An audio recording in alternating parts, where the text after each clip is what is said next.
Hey, what's up everybody? P-LASK here. I'm an Ableton-certified trainer and I make music and sounds as P-LASK and Man from Another Place.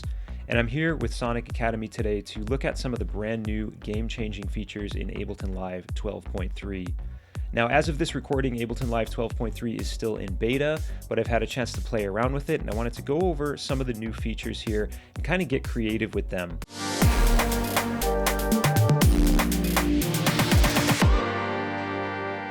I've taken one of my older unreleased house songs, and what I was thinking we could do today is break it up into stems with the new stem separation feature, and then perhaps do a little bit of a remix of it. So why don't we start by looking at this stem separation feature. So the way that we can access this in the beta is simply to drag in an audio file. Here I've got a full song. I'll play a little bit of it. And all we got to do is right click on the audio clip, and you can see now the context menu has this new option here underneath the slicing to MIDI and converting harmony, melody, and drums to MIDI options to separate stems into new audio tracks. And this will basically take the bass, the drums, the vocals, and then just all the other elements. So you'll kind of get these 4 stems out of any audio file that you drag in. So there's a little snippet of the song. Let's right click, let's do separate stems to new audio tracks, and we'll see the option that pops up here. So we have the ability, as I said, to separate vocals, drums, bass, and then just everything else as a separate stem. And just a quick little note on this, you see there's a slider here that allows me to switch from high quality mode to high speed mode. The default setting here is high speed mode, and if any of you are currently in the beta playing around with this, you may not see this option at all. So the high quality mode is actually an added feature that Ableton gave us if we kind of hack the system a little bit.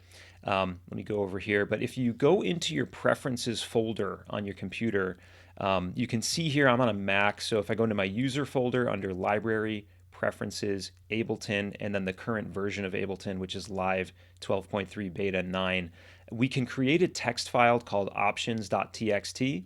And in that text file, if we simply copy and paste this text, you can find this on the website under the release notes for Ableton Live 12.3 Beta. If we simply copy this text into that options.txt file, it will give us this option to switch between a high quality and a high speed mode. So pretty self-explanatory here, but the high speed mode will separate the stems faster, but we'll have a few more artifacts. High quality will reduce some of the artifacts. You're still going to get some of them there, but it tends to, spit the stems out in a slightly higher quality. Now, just a disclaimer, the stem separation is very hit or miss, and I find that with all AI stem separation, it's a little bit iffy, so, use with caution. This can take a little while to separate the stems, so I've actually already done this in high quality mode. So I can switch to high quality mode, hit separate, let it do its thing. As I said, it's going to take a few minutes, so just to save some time, I've done it already. And here was the original song. I'll just play another little snippet of that. And if I unsolo that, now we're hearing the stems. And the stems altogether sound quite good.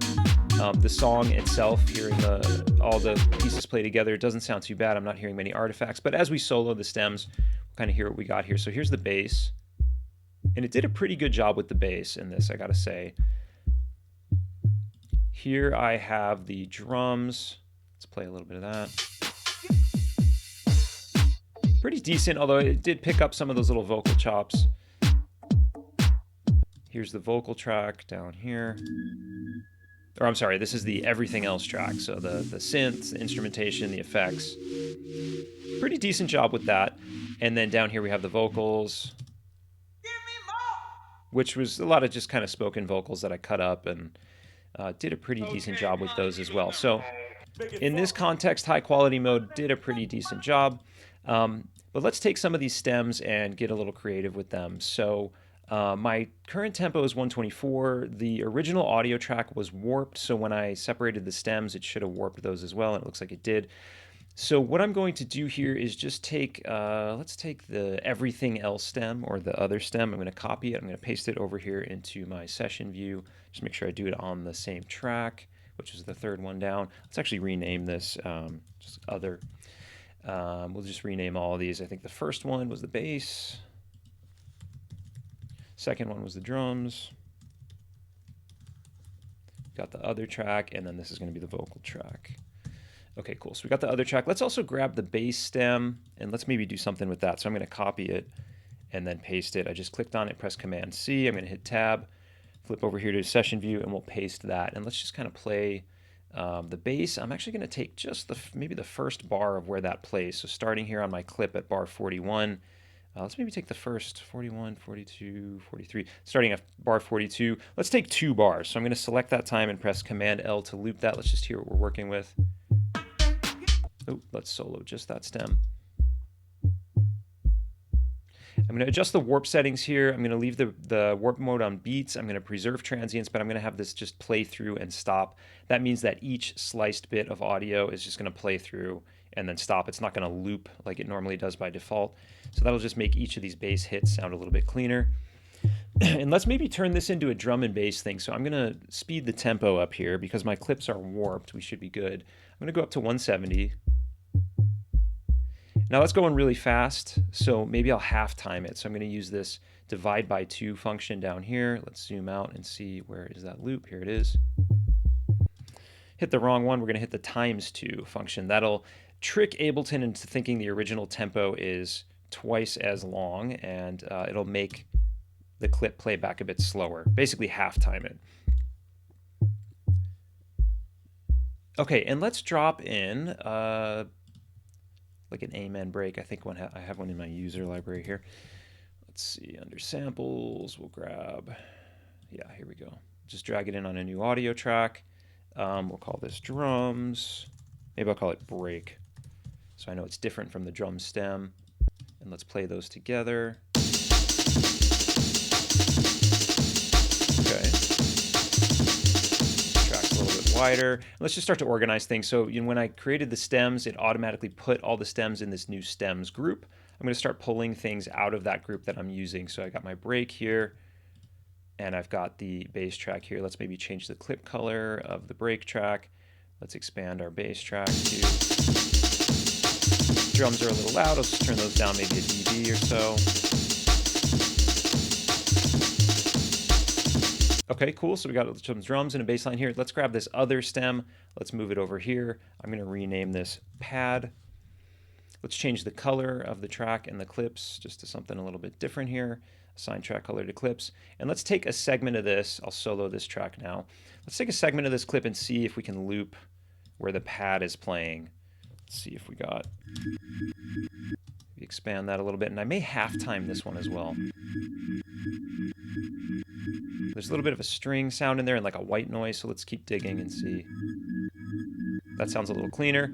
Let's hit the times 2 button to essentially double time it, or half time it, I should say. It doubles the tempo, but it half times the playback. That's kind of cool. Maybe we'll change the warp mode to texture. Get a little of a slight kind of granular time stretch thing going on with that. All right, let's hear how that sounds with the drums and the bass.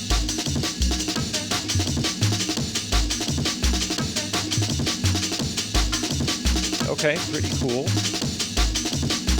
So we've got a decent little starting point here. Let's maybe just arrange 8 bars of this in the arrangement view. So let's take everything that's in the arrangement view currently. Maybe just so I have them for reference, I'm going to take my drums and my vocal stems. I'm going to select both of these. I'm going to cut them with Command or Control X, and I'm going to paste them into the session view. So I've got them on deck. If I decide I want to come back to them, we can fold it up. And then I can just delete all these clips in the arrangement view. So I'm going to click on this top clip. I'm going to press Command or Control A, and then just delete everything. Let's get rid of this first audio track I don't really need anymore. We'll keep the stems group in there folded up, and then this is our section here where we've got our 3 main parts. Let's arrange maybe 8 or 16 bars of that. So I'm going to take these 3 clips, shift select all of them, Command or Control C to copy them. Let's plop them here into the arrangement view, and then just expand them out maybe for like a minute or so. 49 bars, sure. That's fine. We'll hit back to arrangement, and we've got this little idea here. So the next thing I want to do is just add maybe some more samples to this. And which this is going to bring me to the next major feature here, which is Splice Integration. So let's jump down here to where the browser has a Splice option under Places, and let's talk a little bit about the Splice Integration.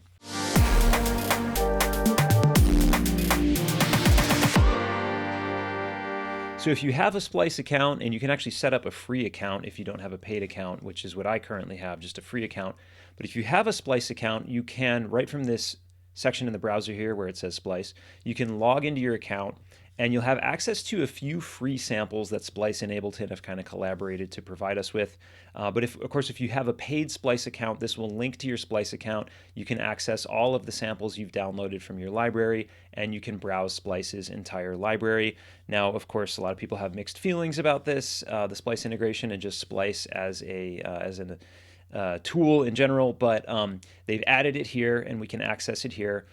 As I said, I only have a free account, so the nice thing about this is that I can actually browse the whole library that is offered on Splice by searching here, and we can do things like, pick the type of sound we want, the genre. Once we get into the menus here, we can search by key and tempo and things like that.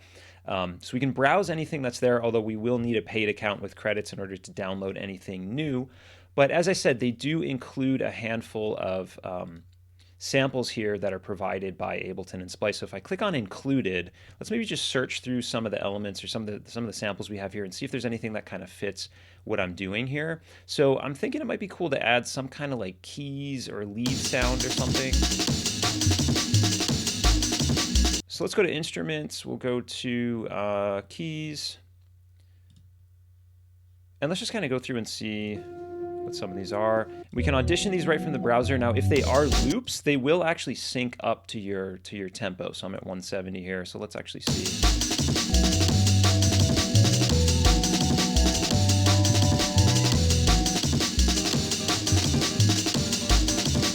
Kind of cool, but not sure if it fits the vibe.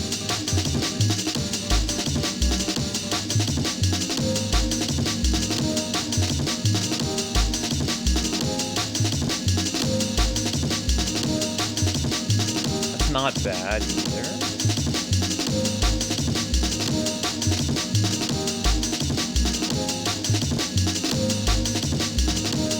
Try a different key. I think the original song was in E flat minor, I want to say, so.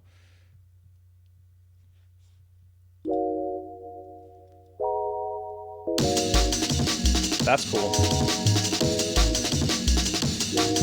Yeah, let's roll with that one. I don't know that I'll use the entire loop, but there's definitely some good bits in there that we can work with.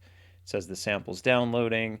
So yeah, these samples won't come pre-installed, but you will be able to download them for free if you have the free Splice account. So let's try that one out. Let's just solo that for a minute. I may manipulate how this loops. I might just take those first two hits. So what if I bring my loop brace down? To see how that sounds with the beat, and maybe just do the beat and the bass right now.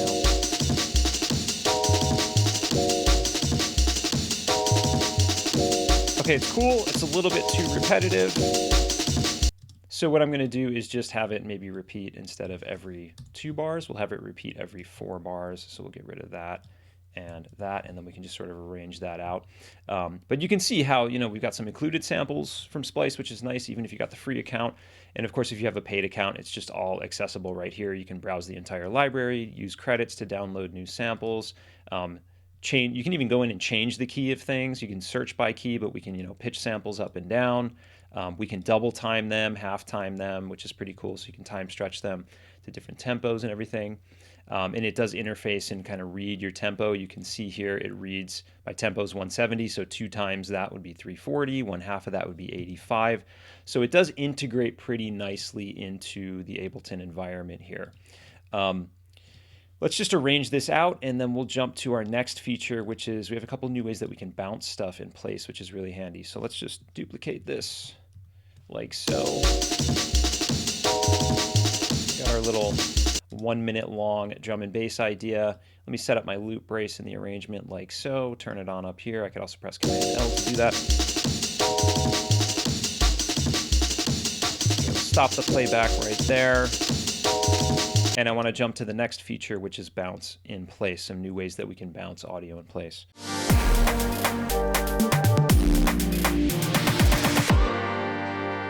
So Live 12.3 is also introducing a few new ways that we can bounce audio. This is a new feature in 12.0 where we could select a portion of a clip and just right click and select bounce track in place, or we could hit Command B and bounce to a new audio track. This is especially useful maybe if you have a MIDI track and you want to render it to audio quickly. But a nice new feature in 12.3 is that we can group tracks together and we can actually bounce the audio from groups really quickly. So let's group all the instruments together, the bass, the pad, and the keys here. I'll select those tracks and press Command G. We'll rename this group music. And I've also, as you can see here, I've cut my arrangement down to only 8 bars. We're going to do something different for the next 8 bars. So let's just select a portion of the group here, maybe the second bar. And if I right click, I can select from right here, bounce group in place or bounce group to new track. Let's do to new track. And you can see how it basically muted everything in the group and then gave me this new rendered audio. That's all of those parts summed together in one audio file. Very, very cool. Let's move it over here to bar 9, and let's maybe adjust the loop length down here. I just want to make sure it loops for exactly 1 bar. Select time there and hit Command L down here in clip view. That turns the loop function on, and that's going to allow me to then go down here to the right edge of my clip and drag it out and just continue to loop it. Let's loop it for another 8 bars here. Let's maybe copy the drums over. I'll duplicate those. And let's hear what we're working with over here. Let's unsolo it, the drums. Okay, so it's a different vibe there. Very cool. We also have the ability to copy any clips or any segments of any clips and then just immediately paste them as a new audio file, which is pretty cool. So let's take maybe bar 5. Yeah, we got that hit of that other chord there. So I'm going to select the time in my group again. I'm going to paste it. I'm going to copy it first. I can right click and select copy or hit Command C. Let's just go to another audio track. Let's Command T, make a new audio track, and let's maybe paste it right here. You see we have this paste bounced audio function. So Option Command V or Alt Control V if you're on a Windows computer. So that gives us now this separate clip here. Let's maybe just set that up to loop as well. And Command L. And let's maybe edit that into this track up here. So let's delete that. So we got these 2 different hits. Let's maybe alternate those, and let's maybe just call this music hit 1. Zoom in a little bit here so we can see those full names, and then this will be music hit 2. And let's just kind of edit those together. Let's hear it with the drums.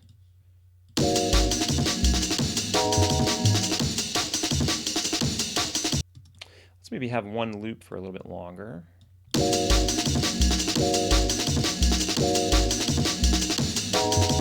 That's cool, yeah, and then let's take that idea, duplicate that.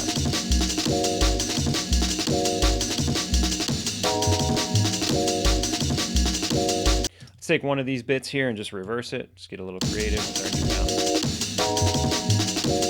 bounce. Maybe I'll move that one over there so it's kind of a turnaround on the 7th bar leading into the 8th bar.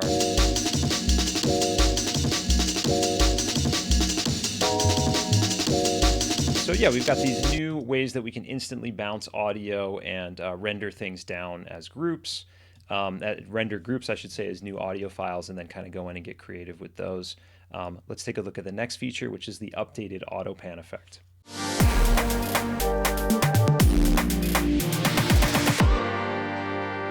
So Live 12.3 also brings a major overhaul to the Autopan effect, which I, for years, have believed is the most powerful and versatile effect in Ableton Live.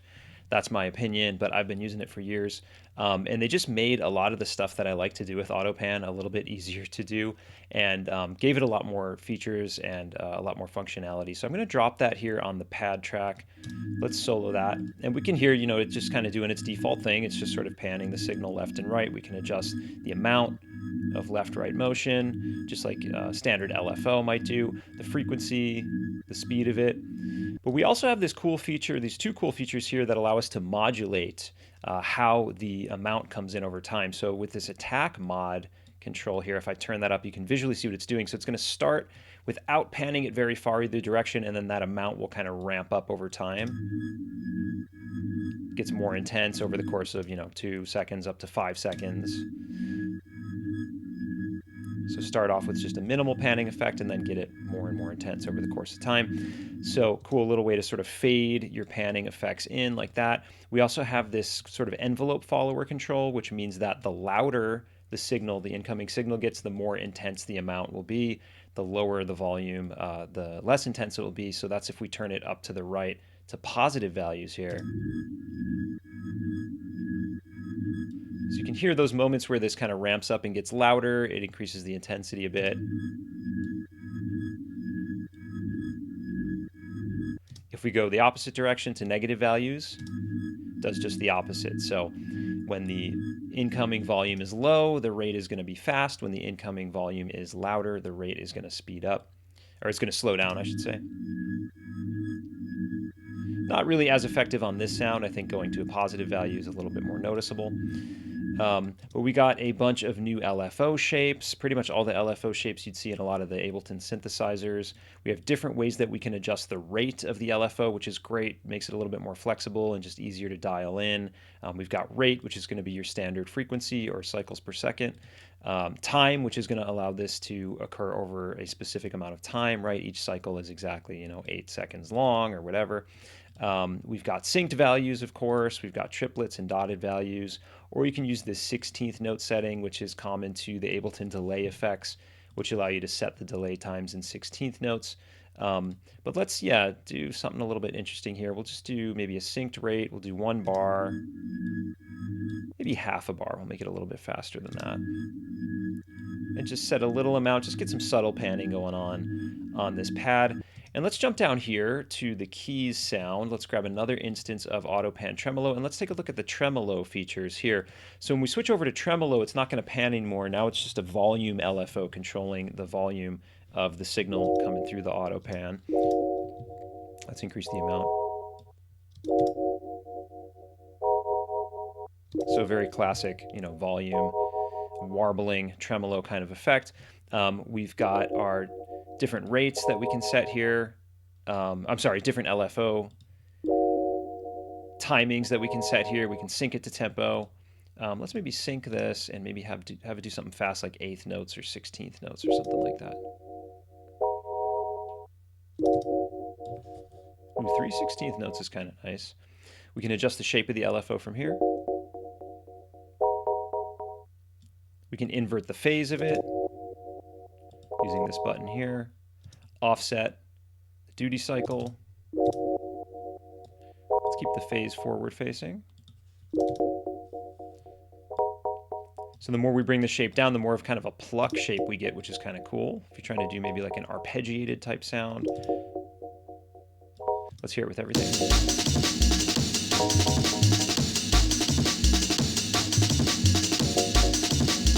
This could also be great for ducking, sidechain type effects, which I've been using the Autopan for years.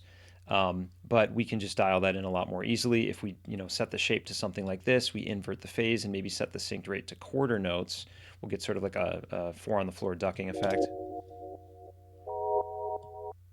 Maybe not as effective with the drum and bass beat here. Still sounds kind of cool. What if we did like a half note rate? I like it. Couple new features here. We have kind of like a built-in saturation. This is sort of like an analog style tremolo. It'll sort of add a little light coloration and distortion to the signal as the volume increases. And then this is interesting. It's kind of a frequency crossover mode where instead of just kind of bringing the volume up and down, it'll actually crossfade between low frequencies and high frequencies in the sound. I'm not sure how effective it's going to be on this particular sound. Let's make the rate a little bit faster. Maybe we'll switch to...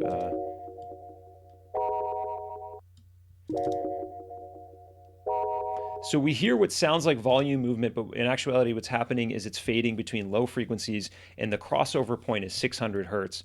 So low frequencies under 600 hertz, and then high frequencies above 600 hertz. It's kind of crossfading between those. Perhaps let's change the shape here. So it gives kind of like a filtering effect, almost like a bandpass filter moving back and forth. And we can hear that bit of saturation with that turned on, this button here. It's clean without it. get a little bit of buzz with that on it. So lots of different ways to add movement and modulation to sounds that are otherwise static with this brand new Autopan Tremolo update.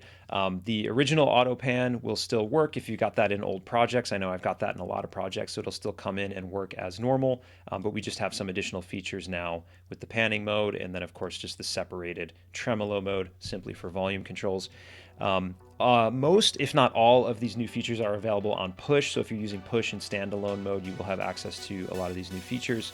And yeah, that's about it. I think those are the big ones, and those are the ones I've been having the most fun with. So yeah, thanks for watching, and hope you learned something new, and you're looking forward to Ableton Live 12.3 when it officially launches. And I'll catch you soon on another Sonic Academy video. Take care, everybody.